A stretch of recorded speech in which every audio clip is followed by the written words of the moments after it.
I have just pulled a splinter out of my thumb. With my teeth. There it is. Half a centimeter of somebody else's fence. I did not wash it. I did not disinfect it. I have not looked at it since. Nobody does. Which is the entire reason this episode exists. Because the hole it left is already closing. Tomorrow there is a dot. By Tuesday there is nothing. And that genuinely is the dangerous version. You came in here holding two beliefs about this. Both of them are wrong. One, it's the rust. Two, the big torn open wound is the bad one. The rust does nothing whatsoever. And the gash is the safe one. Everything you believe here is backwards. And the backwards version is the one that kills. So let's do this properly. Let's put the nail on trial. The accused, one nail, rusty, found point up in a plank in a garden. Everybody in the room already knows he did it. Hold that thought for about 8 minutes. Back to your skin, because your skin is not a bag, it is a seal. Underneath it everything is warm, wet, and full of oxygen, because your blood carries air everywhere. Air, remember air. Air is the whole episode. There are exactly 2 ways to break that seal. Number 1, a gash. A gash gapes, it bleeds. It rinses itself out from the inside, and air walks straight in. It looks appalling. Structurally, it's a well-lit room. Number 2, a puncture. A puncture is a tunnel, narrow at the mouth, deep at the end. Whatever went in wiped itself off at the bottom. Then the mouth closes. It always closes first. It is the smallest part of the wound. So now there is a room down there, sealed, warm, wet. The tissue down there is crushed and half dead. Nothing much is circulating, which means no oxygen. Remember air. Down there isn't any. You have built a small airless cave inside your own hand. Cool, cool, cool, cool. And then it heals over beautifully, and you forget it ever happened. So keep this sentence. You will need it at the end. It closed up fine is not the good news. It closed up fine is the alarm. Now let me introduce the thing that has been waiting for that cave. Clostridium tetani. It lives in soil and in manure, which is to say outside all of it. A flower bed, a field, a stable, the gap between 2 paving stones. It is not rare. It is not exotic. And it is not on the nail because the nail is rusty. It is on the nail because the nail was lying in the dirt. Here is the trick that lets it survive out there. When the world turns hostile, it does not die. It builds a shell around itself and stops. A spore, dried out fine, frozen fine, left in a field for years fine, boiled also, and I resent this fine. You cannot cook it out of the ground. You cannot dry it out. You just wait longer than it can. Which you cannot. It can wait longer than you will be alive, but it has one requirement. One, and the whole episode lives here. It cannot grow where there is oxygen. Air is a poison to it. Actual air. The stuff you are breathing at me right now. So drop it into a big open wound in daylight with air on it and nothing happens. It just sits there. It is a seed on a table. Now put the same spore at the bottom of a sealed tunnel. Dark, wet, warm, airless. And a supply of dead tissue to eat. 5 requirements. A puncture wound supplies all 5. The shell cracks. It wakes up. And this is why the frightening wound is the safe one. A wound you can see into is a wound it cannot use. The one that heals in a day is the one that builds the room. Which brings us back to the accused. Rust, let's actually look at rust. Rust is just iron that has already met oxygen. It is not a poison. It is not a carrier. It is not the reason. The nail did exactly one thing. It made a deep, narrow hole, and it wiped dirt off at the bottom of it. It is a delivery van. A clean new nail out of a packet, dropped in a flower bed, does the identical job. And a sterile nail that has never touched soil does absolutely nothing. So the rust is not on trial. The dirt is. Now the list of everything else that qualifies. A rose thorn. A splinter off a fence post, a garden fork through a boot, a nail through a shoe, pushing the sock and the soil in ahead of it. None of these frighten anybody. That is the qualification. The wound has to be forgettable, otherwise you would have cleaned it. Doctors have been describing this perfectly for 3,500 years, without ever once knowing what caused it. Egypt first, the Edwin Smith Surgical Papyrus. It is a surgeon's manual. Copied out around 1600 BC from something already old. Not spells, not charms, cases. Examine the man. Say what you find, say what you will do. Case 7. A man with a smashed skull. The wound is open and the bone under it is broken. And then a line that still makes my neck cold, because it is still true today. The cords of his jaw are drawn tight.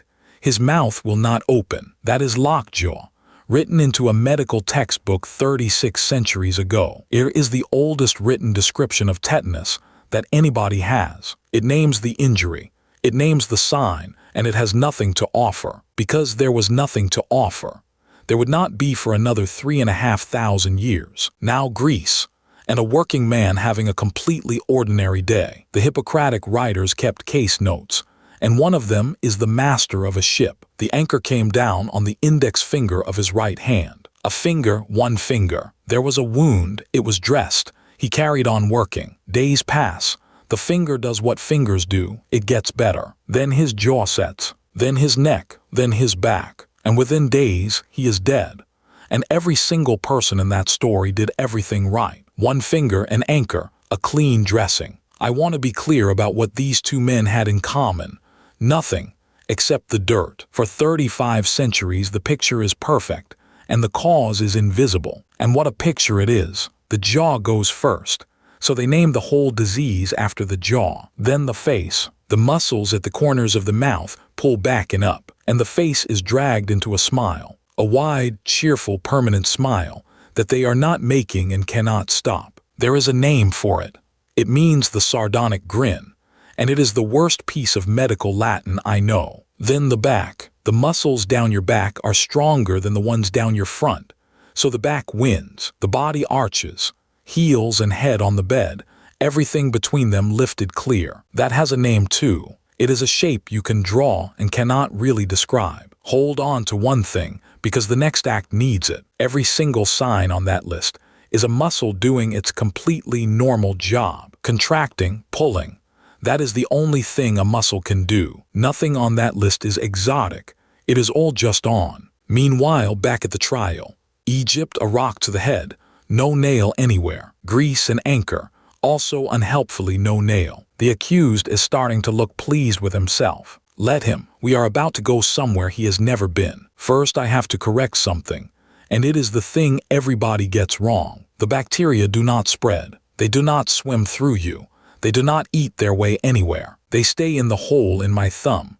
A colony you would need a microscope to find. Everything that happens next happens somewhere they will never go, because they make a chemical, a protein, a staggeringly small amount of it, and it goes looking for a nerve. Every muscle you have is wired.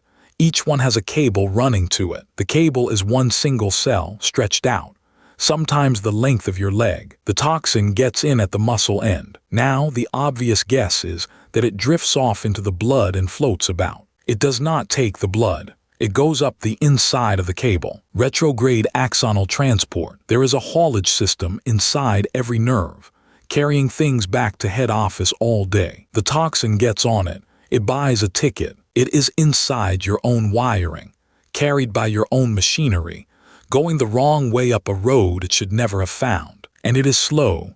This is a walk, not a flight, which is why the splinter was last Tuesday, and this is next week. Then it arrives at the spinal cord.